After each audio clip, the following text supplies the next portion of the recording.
So there are muscles that we control, and then there are muscles that control us.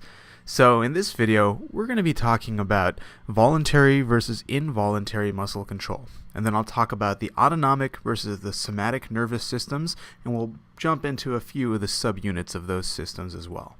Alright, so imagine if we had this gentleman right here who does not look very impressed. We can talk about what parts of our nervous system are responsible for voluntary control of muscles versus those parts of the nervous system that are responsible for involuntary muscle control. Now, the first question that should come to your mind is, why do we have this sort of a setup? Why is it important to have things that are involuntarily contracting? Well, think about structures in our body that we don't actively think about. We have the heart, so we've got things like cardiac muscle. We've also got things like our intestines, so that's composed of smooth muscle. Smooth muscle is also found lining our vessels whenever we need to vasoconstrict or narrow those vessels. So there's also that smooth muscle there. So we don't think about whether we need to divert blood away from our skin towards our abdomen or towards our brain. Our body just does that for us, and that's muscle that's controlled on an involuntary basis. What about on the flip side over here?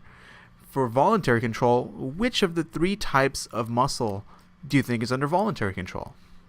Well, if you said skeletal muscle, striated skeletal muscle, you'd be absolutely correct. So that's how we split that up. Now, what parts of our nervous system here do we use for voluntary versus involuntary control? I'll start on this side.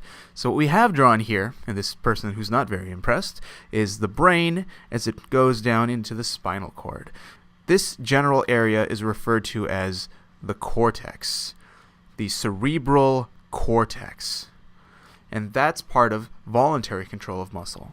In addition to that, we've also got what I can call the cord over here, the spinal cord. And that'll also be contributing to voluntary control of muscles.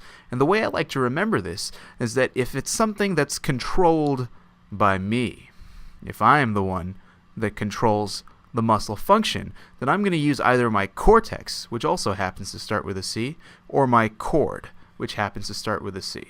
So if it's controlled by me, or if it's voluntary, that's going to be the cortex or the spinal cord that comes in handy. Now, what about if we're talking about involuntary control?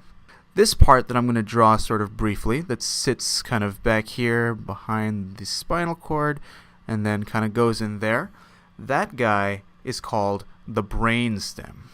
The brainstem.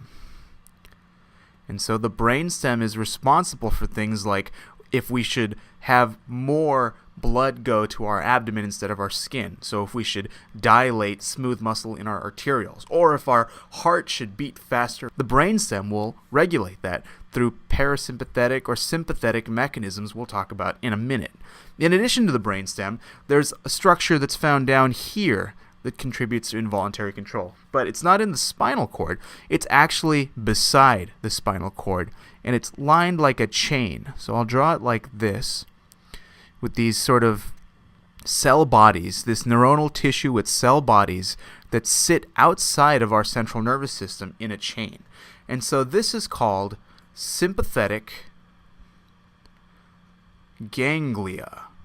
Sympathetic ganglia. Well, what the heck are ganglia? That sounds like it's plural for something. Well, let's define that.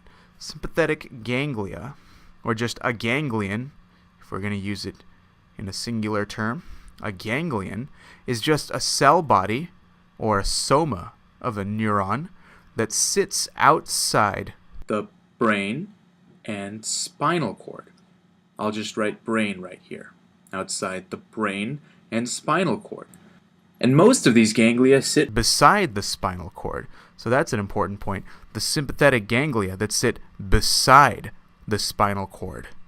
And so that comes with another trick that I'd like to think about when I'm trying to remember which parts of my nervous system is responsible for involuntary control.